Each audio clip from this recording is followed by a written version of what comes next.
الذين يؤمنون بالغيب والذين يؤمنون بما أنزل إليك وبالآخرة هم يوقنون أولئك على هدى من ربهم وأولئك هم المفلحون وإلهكم إله واحد لا إله إلا هو الرحمن الرحيم اللهم صل على سيدنا ومولانا محمد سيدنا ومولانا محمد وبارك وسلم ثم صل عليه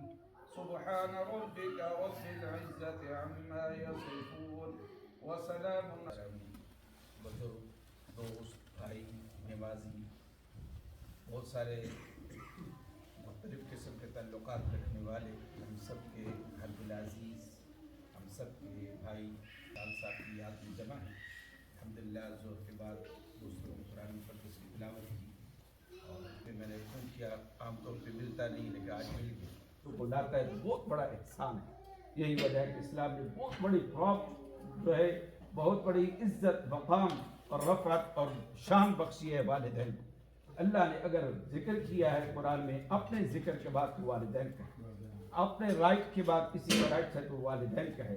وَإِذْ أَخَذْنَا مِيثَاقَ بَنِي إِسْرَائِيلَ لَا تَعْبُدُونَ إِلَّا اللَّهَ وَبِالْوَالِدَيْنِ إِحْسَانًا Allah took the covenant from the children of Israel to not worship but Allah be kind to your parents وَقَضَىٰ رَبُّكَ أَلَّا تَعْبُدُوا إِلَّا إِيَّاهُ وَبِالْوَالِدَيْنِ إِحْسَانًا اللہ نے ڈگری کر دیا ہے فیصلہ کر دیا ہے کہ عبادت صرف ایک اللہ کی ہوگی اور والدین کے ساتھ اچھا سلوک کیا جائے گا اگر ان میں سے دونوں یا ایک بڑھاپے کو پہنچ جائیں لا تقل لهما اف ولا تنهرهما اف تک آپ نہیں کہہ سکتے ڈانٹ نہیں سکتے اس طرح کو وصینا الانسان بوالدیہ حسنا وصینا الانسان بوالدیہ احسانا ہم نے وصیت کر دی ہے وصیت کس کو کہتے ہیں جب ماں باپ یا کوئی بڑا مرنے لگتا ہے وہ لکھتا ہے فائنل ڈگری فائنل ول اس کو کہتے ہیں وصیت اللہ نے سیم حکم دیا ہے 3 مقامات پہ وصینا الانسان بوالدیہ وصینا الانسان بوالدیہ احسانا ووصینا الانسان بوالدیہ حسنا ہم نے انسان کو حکم دیا والدین کے ساتھ اچھا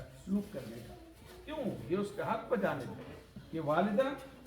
حملته امه کرہا ووضعته کرہا وحمله وفصاله 30 شہرا والدہ ہمیں کوئی یہ کہ یہ پیپر 9 مہینے اٹھاؤ رات دن صبح شام چلتے پھرتے سوتے جاگتے آپ یہ پیپر اپنے ساتھ رکھنا ہے ہم نہیں اٹھاتے والدہ 9 جو ہے بچہ اتنا بڑا وہ اٹھا کے 9 مہینے تک چلتی پھرتی ہے سوتی جاگتی ہے ہر آن اور پھر جب جنتی ہے تو واحد کہیں فرمایا کہ پورا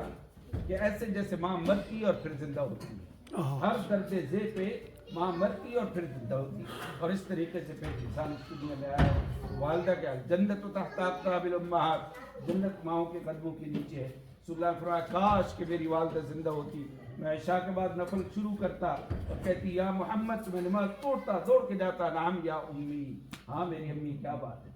والد اس کے بقابل الوالد اوسط ابواب الجنہ والد دروازہ ہے مڈل گیٹ ہے آپ جنت کا تمہارا رضا الرب فی رضا الوالد وسخط الرب فی سخط الوالد اللہ کی رضا والد کی رضا میں ہے اللہ کی ناراضگی والد کی ناراضگی میں اللہ کے رسول نے فرمایا ثلاثۃ لا يدخلون الجنہ 3 قسم کے آدمی ہیں کبھی جنت میں نہیں جا سکتے العاق لوالدین والدین کا نافرمان کبھی جنت میں نہیں جائے تو اس اعتبار سے والدین کی بڑی شان اللہ نے بیان فرمائی اور جب والدین جاتے ہیں انسان کے تو انسان کو کچھ نہیں پاتا یہ پرائس لیس ڈائمنڈز ہیں جن کے ہیں ابھی ان کو غنیمت سمجھنی چاہیے ان کے لیے دعائیں کرنی چاہیے اور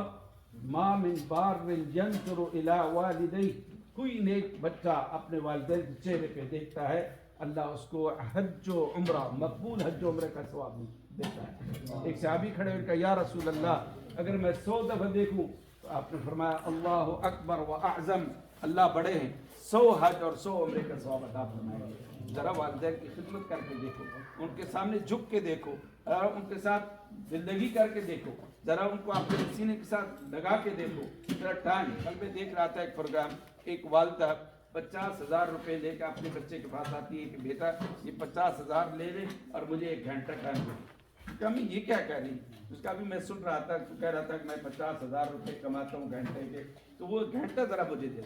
آج ہمارا اتنے مصروف ہوئے کہ ہم نے والدین کو نہ ٹائم دیا، نہ ان سے کوئی دل لگی کی، نہ ان سے کوئی باتیں کی. جب چلے جاتے ہیں پھر پھول لے کے قبروں پہ جاتے ہیں، پھر کیا کرتے اور کیا نہیں. جب بابا زندہ ہے وہ ٹائم ہے. والدین یوں ہاتھ اٹھاتے ہیں تو والدہ کے ہاتھ اٹھانے میں اور اللہ کے عرش میں کوئی بیچ میں کرٹن نہیں ہوتا، کوئی پردہ نہیں ہوتا. والد خوشی سے جو آپ نے ان کی خدمت کی اور کوئی دعائیں دی، اللہ آپ کی وہ دعائیں دنیا میں بھی اور آخرت میں بھی آپ کے لیے وہ سرمایہ حیات بناتے ہیں. اس اعتبار سے رسول اللہ نے مثالیں دے دے کر سمجھایا کہ 3 آدمی جا رہے تھے. آپ نے واقعہ سنا ہوا ہے، صرف اشارہ کرتا ہوں. اور وہ غار میں جو ہے رات اسٹورمی نائٹ تھی، وہ غار میں چلے گئے، غار کا دروازہ بند ہو گیا. اب ان کا کیا کریں گے، جنگل ہے، کوئی ہمارا بندوبست تو ہے نہیں. ان کا کوئی اچھا عمل کیا تو وہ بتاؤ. 3 آدمی تھے، ان سے ایک نے یہ کہا اللہ تو جانتا ہے میرے والدین بوڑھے تھے، میں جو ہے چرواہا تھا، بکریاں واپس لاتا، دودھ نکال کے والدین کو پہلے دیتا تھا. ایک دن بہت دور چلا گیا، واپس آیا، والدین سو چکے تھے. میں نے دودھ نکالا، میرے بچے بلبلا رہے تھے لیکن میں نے بچوں کو نہیں دیا، والدین کا انتظار کیا. جب آدھی رات کو ماں نے آنکھ کھولی، کہا بیٹا دودھ، تو میں نے پیش کیا. والد صاحب اٹھے، انہوں نے کہا دودھ، تو میں نے دودھ پیش کیا. اللہ اگر میرا عمل یہ تجھے اچھا لگا تو ہمیں اس تکلیف سے نجات ملنی چاہیے. اللہ نے ان کو اس غار کا پتھر ہٹا دیا اور وہاں سے نجات ملی. یہ والدین کے لیے اللہ نے دعائیں بیان فرمائی ہیں. رب اغفر وارحم، رب ارحمهما كما ربياني صغيرا، اللهم اغفر لي ولوالدي، رب اجعلني مقيم الصلاة من ذريتي، ربنا وتقبل دعاء، ربنا اغفر لي ولوالدي. ہر نماز پہ ہم دعا کرتے ہیں. یہ والدین کی دعائیں اللہ نے ہمیں سکھائی ہیں، ہر وقت ان کے لیے دعا کرنی چاہیے. کچھ ایسے والدین ہوتے ہیں جو ناراض ہو کے چلے گئے ہیں، ان کا حل کیا ہے؟ ایک صحابی ہے کہ یا رسول اللہ میرے والدین چلے گئے، وہ مجھ سے ذرا ناراض تھے، کیا میرے اوپر کچھ ان کا حق ہے، میں کیا کر سکتا ہوں؟ ایک اور صحابی نے کہا حل یبقى من ولده، کیا والدین کے کچھ حقوق میرے اوپر ان کے جانے کے بعد بھی باقی ہیں؟ آپ نے فرمایا ہاں، ان تصدق لهما واستغفر لهما ويدعو لهما وصلة رحمهما. ان کے سارے حقوق ہیں، آپ ان کے لیے دعا کریں، ان کے لیے صدقہ کریں، ان کے لیے استغفار کریں، ان کے دوستوں کے ساتھ اچھا سلوک کریں، ان کے رشتہ داروں کو جوڑ کے رکھیں. یہ سارے ان کے حقوق ہیں. اگر کسی کا والدین ناراض بھی چلا گیا، جب یہ عمل کرے گا، صدقہ خیرات کرے گا تو انشاءاللہ یہ ذریعے نجات بنے گا. ہم دعا کرتے ہیں اللہ ہمارے بھائی شال صاحب کی بخشش فرمائے.